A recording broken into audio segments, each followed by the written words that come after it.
Bright Eyes, Chapter 8.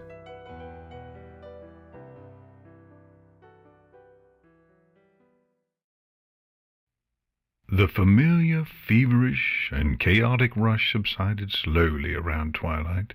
She could feel her magic float away into the forever nothingness that used magic was destined to disappear.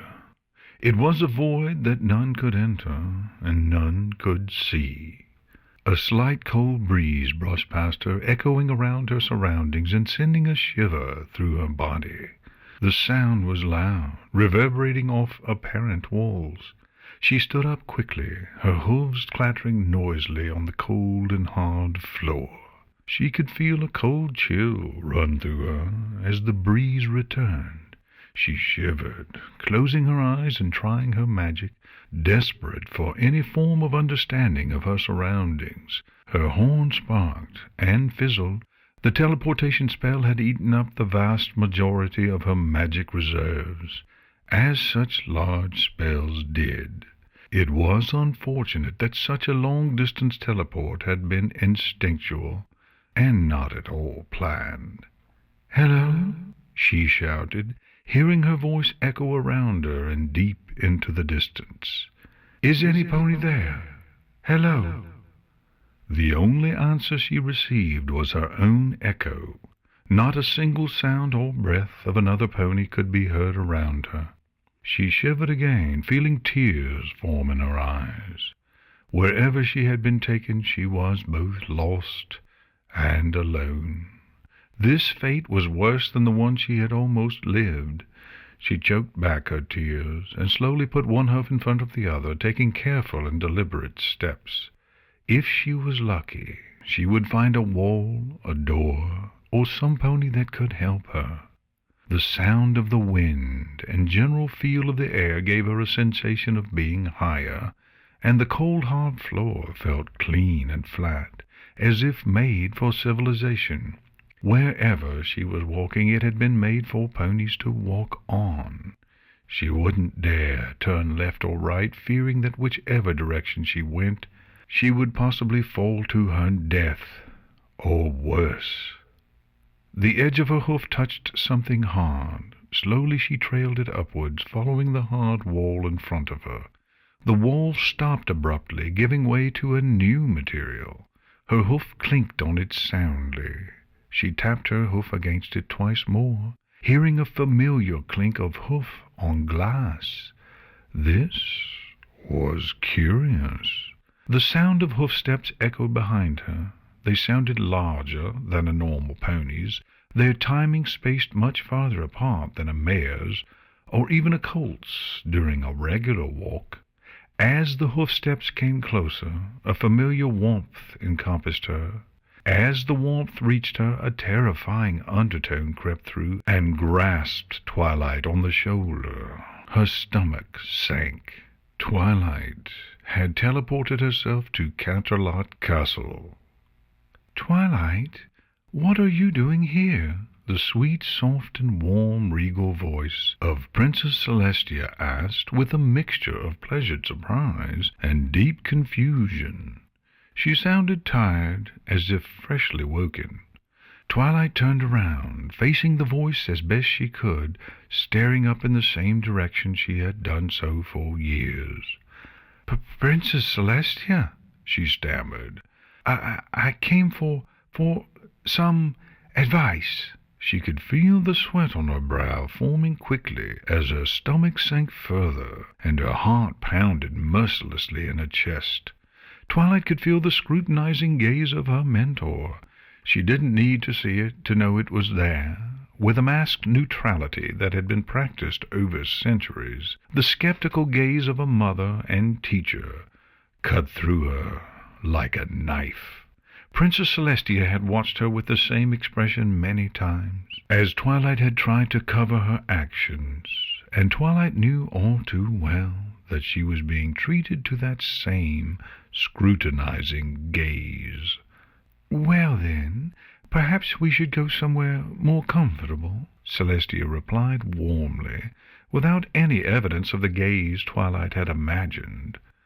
"Oh, yes, of course," Twilight replied, hoping the princess would simply lead the way. "Very well," Celestia said, her large form slowly moving from her student. Twilight followed quickly, simply following the sound and air of her mentor.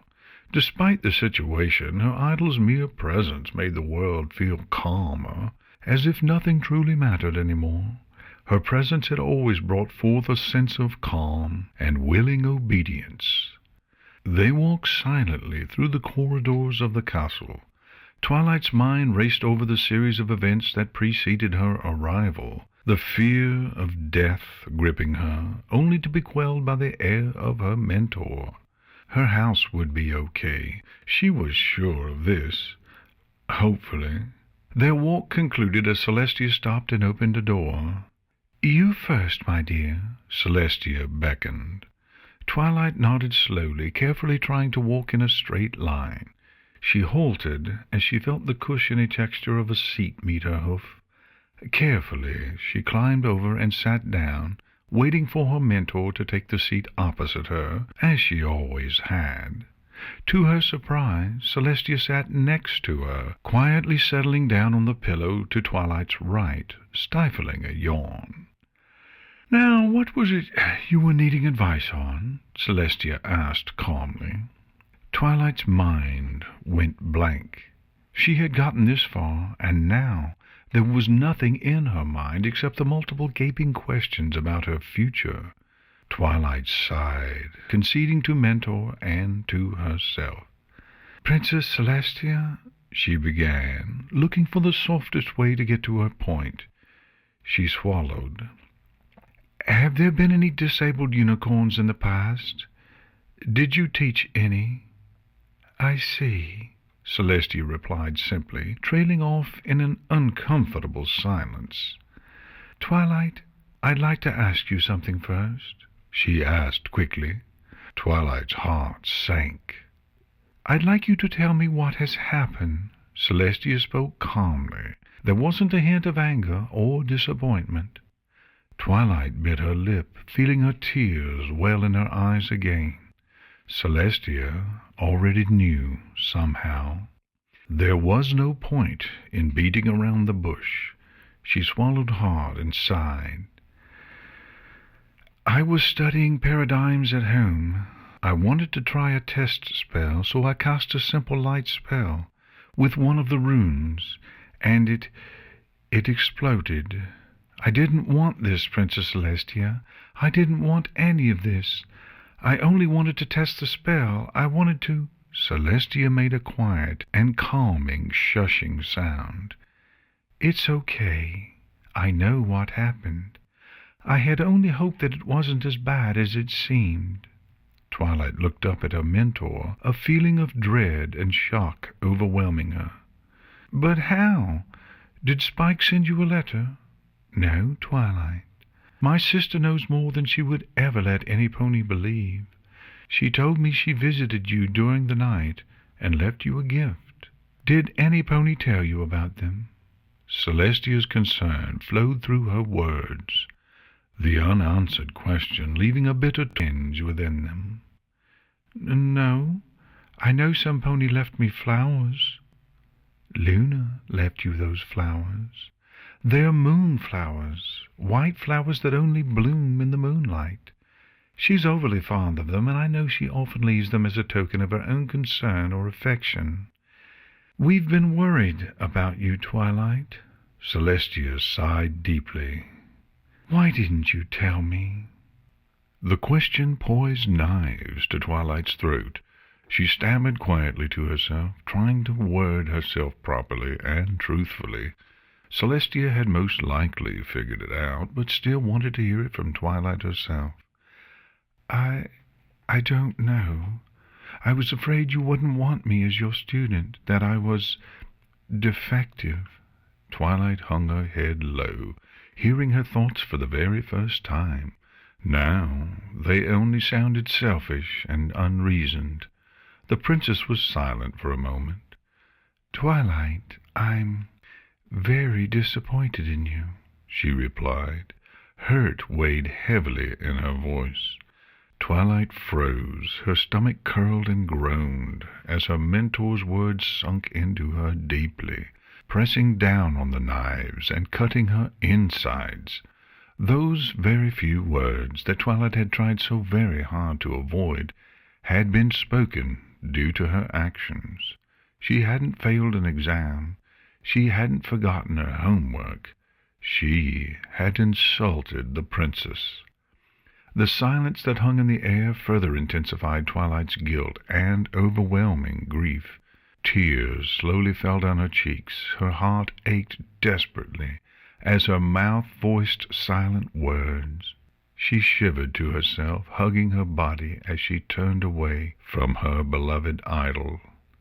"I'm sorry," Twilight choked. I didn't mean to. I just wanted things to be normal," she stammered through her tears. Shock weighed heavily in the princess's voice. "I would never do that to you. I have always been so proud of you. I want to see you be the best you can possibly be. Never let yourself believe that you are expendable, whether it is for your friends, your family, or me." Celestia turned Twilight's head to face her with a hoof as she spoke. Twilight could feel the hurt gaze of her mentor through her words, yet a semblance of hope filled them and her. She wiped the tears from her eyes with a hoof and sniffed, "But I'm defective." "That's a terrible thing to say," Celestia gasped. "You are not defective or broken. There have been great and talented ponies that have risen to greatness despite their disabilities. Blue Moon was an archmage many centuries ago, and one of my earliest students. She lost one of her legs in an accident. In those days there were no prosthetic legs, there were no spells that could help her walk, and there were no forms of provision for such a disaster. And yet, despite all of that, she rose to be an archmage in my court." The story seemed almost surreal to Twilight, as if the princess had simply made everything up. However, she knew Blue Moon was real. She was the archmage who had fought side by side with the princesses against the first invasion of Discord so many centuries ago. Blue Moon had never been referred to as being disabled, nor had she ever been called Blue Moon the Three-Legged, or anything similar. It hadn't been recorded in anything she had read. "Blindness is more common than I would like to admit, and more often due to the lack of understanding of certain spells or the foundations of magic. I have had blind students before, Twilight. They were just as capable and wonderful as any other student that ever attended my school." Celestia let go of Twilight's face. The warmth that once encompassed the unicorn returned once more. "You wouldn't even know it if you saw them. They look just like you or me." Twilight paused, allowing the information to sink in. Her relief filled her with an unfathomable joy. She would continue her life with Celestia as her mentor, and if she applied herself, perhaps her dreams would come true. However, one question still hung on her mind. "Can I be fixed?" The question came out slowly, and not without pain. She knew the inevitable answer, that there was little hope that such a thing existed. It was for closure. Celestia was silent for a moment, sighing deeply. "No, Twilight. Magic is functional, not a cure-all for everything. I'm afraid that even today magic cannot fix organs, it cannot regrow limbs, and it cannot cure the blind. There are limitations in everything, and this is only one of them." Twilight nodded. She expected to cry or weep over the news, yet she found herself accepting it. There was no cure, only the provisions that she had been provided with to be able to see temporarily. "And the echolocation spell? Will it become easier?" "Of course. Like any form of magic, you will learn to use the spell efficiently and understand its ways. In the future, I think I will teach you to use paradigms. It's important to understand how magic itself will change when the foundations are disrupted. Naturally and innately, there is only one set of paradigms for every spell. When you change that set, the spell itself changes, and you will need to learn to control it. Twilight smiled wide at the prospect of being taught by her mentor once more. It had been far too long since he had been side by side with her and learned from her very own words and examples. Her elation grew with the widening of her smile as Princess Celestia briefly explained the concept of paradigms to her. Although the world may be dark, her dreams will always shine brightly. She pondered on this thought and smiled inwardly. She had been stupid, caught up in what might happen, instead of understanding what would happen. She needed to learn to trust in the care and love of those around her, rather than create a fantasy that would never happen. "I've learned a lot from this, Princess Celestia," Twilight said deliberately. "I've learned to listen and to feel. There is so much that I still have yet to learn, to be able to be comfortable with this new way of life. I should be excited to go through with it. I should be willing to see it through to the end." "Excellent," Celestia said with a strong, proud warmth. "I'm glad you'll continue. I'll make sure every book you receive for your studies is in Braille. In fact, I think we may need to begin sending you some replacements, won't we?" There was a knowing hint in her voice, followed by a gentle ribbing. Twilight's eyes widened, feeling a grip of panic. "The library! What's happened to it? Your study room has taken a lot of damage. However, a lot of the house is still intact. The fire brigade managed to arrive in time.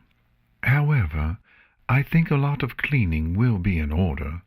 I'm sure we can organize to have your room repaired, as well as acquire assistance to help poor Spike with all the mess." Twilight nodded, feeling a pang of guilt and pity for her poor assistant. Spike would be spending days cleaning the books and hopefully finding little damage to the books outside of the study. If the damages to the study were too significant, it would be possible that she organized for the room or the house to be extended. It would be wise if she was going to need both a copy of a book in print and in Braille. She sighed to herself, returning to look towards the princess's voice. "I'll be glad when things return to normal. I've been looking forward to enjoying life without having any problems hanging over me. This whole thing has been so hard. I don't know how I've managed." It was the truth. She had spent days in hospital haunted by her condition, a day at home haunted by her dream, and now she was here, haunted by the fire that drove her out of her house. It was hard to imagine just how much pain she had lived through in these past days. The accident had haunted her from the beginning. The explosion of magical energy was something she had never felt from herself before, without the use of the elements of harmony. This was a whole new form of magical power, unlike anything she'd felt before. The feel of such power almost scared her. Her friends had been beside her the entire time she was in hospital. Rainbow Dash had spent hours reading to her, despite her silent state. She could only picture her friend flying around the room, acting out key scenes as she read the book in a boisterous and involved voice. Applejack, Fluttershy, and Pinkie Pie had returned to see how she was doing. They stuck by her, waiting and hoping that she would return as the mare they once knew. When her fate was sealed, they found ways to adapt and accept her for who she would be in the future. Pinkie Pie had planned a party for her.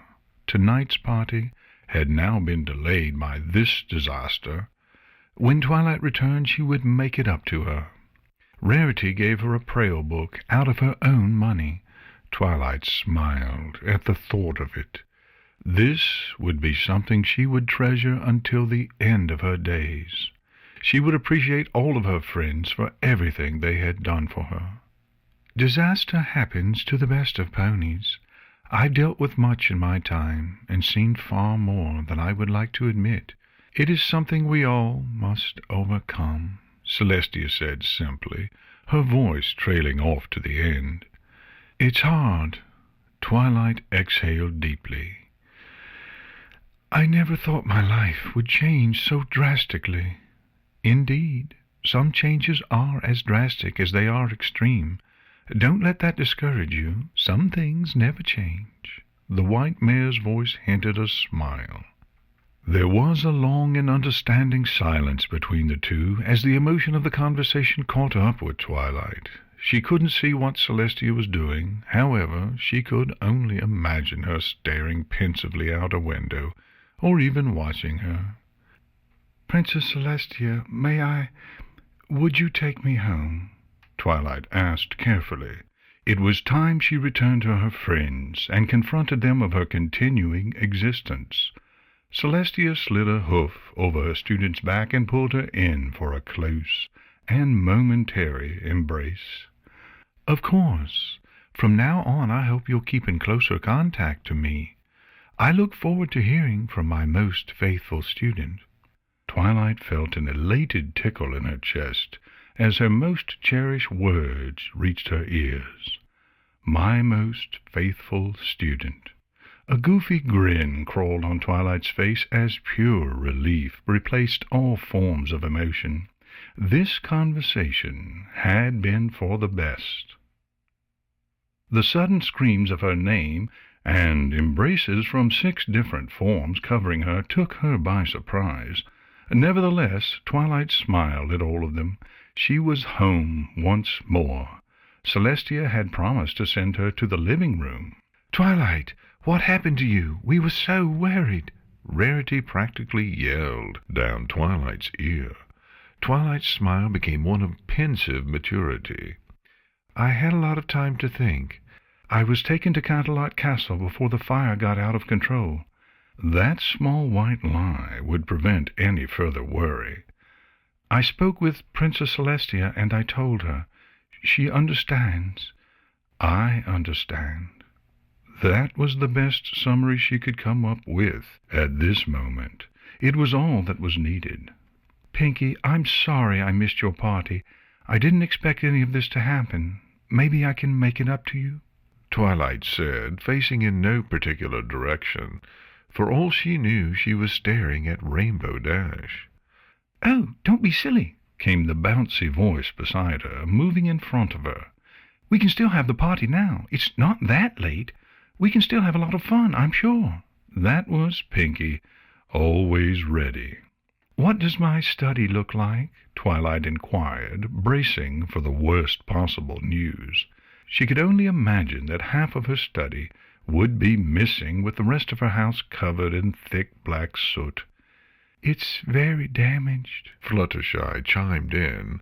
But we could get some of the books out for you, although everything in the house is very black. I'm sure we can get this cleaned up soon. Twilight nodded and sighed.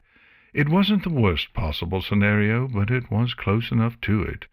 Time would allow this to be repaired, and with Princess Celestia promising to organize help, it wouldn't be so much of a worry. Twilight, what happened to you? Are you okay? Spike asked anxiously, refusing to remove himself from his vice-like embrace. Twilight simply smiled and wrapped a hoof around the dragon's back. I'm fine, Spike. Everything is going to be okay. However, I think we both have some adjusting to do in the future. What do you mean? We're going to need extra room for a lot more books, and I think we're going to need a little more communication in the future, don't you think? Twilight replied. It was that candle, wasn't it? Spike visibly shook. I saw it there. It was knocked over, and Twilight made a gentle and comforting shush.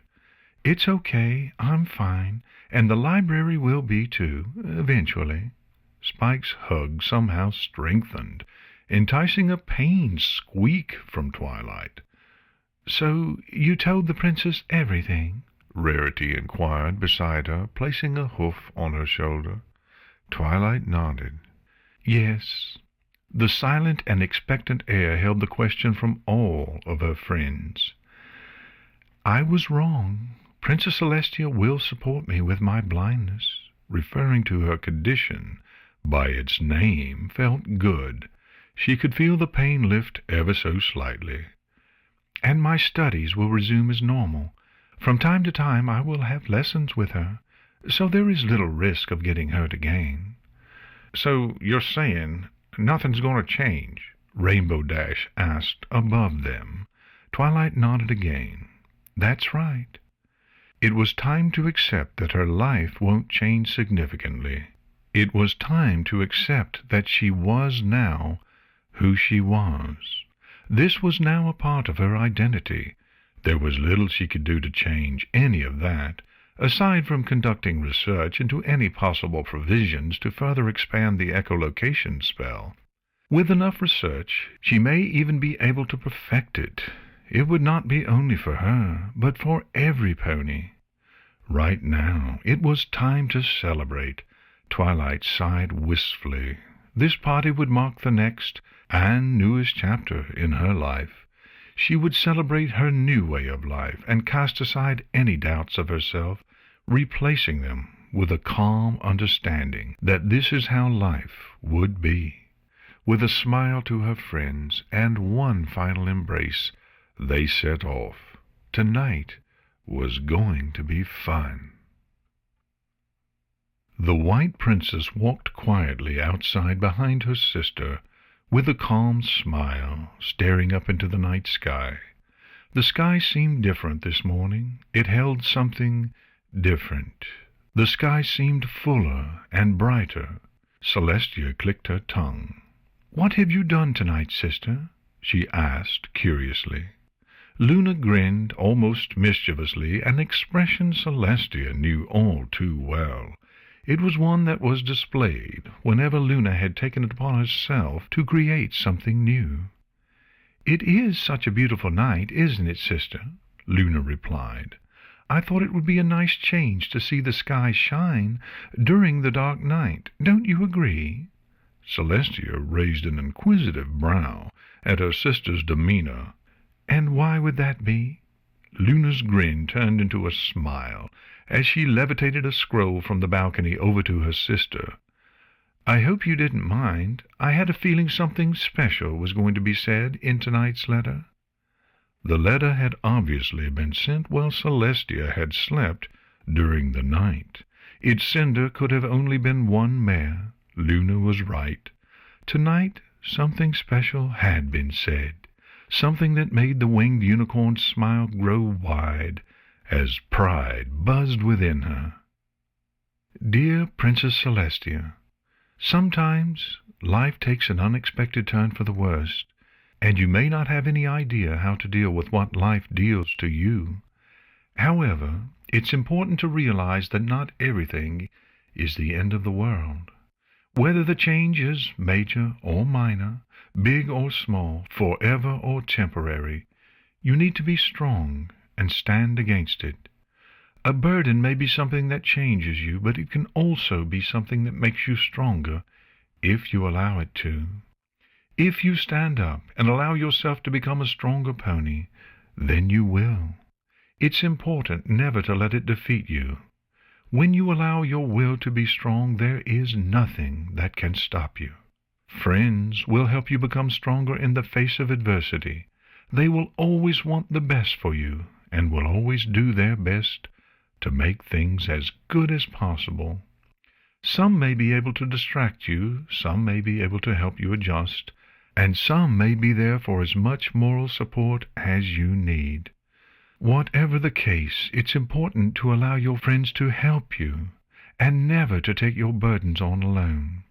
They will love you for who you are, not what you are, or what you can't do. They will cherish your differences as you cherish theirs. When you change, they will support you. In times of adversity they will support and adapt with you. Friends will make each day just that much easier. Your faithful student, Twilight Sparkle.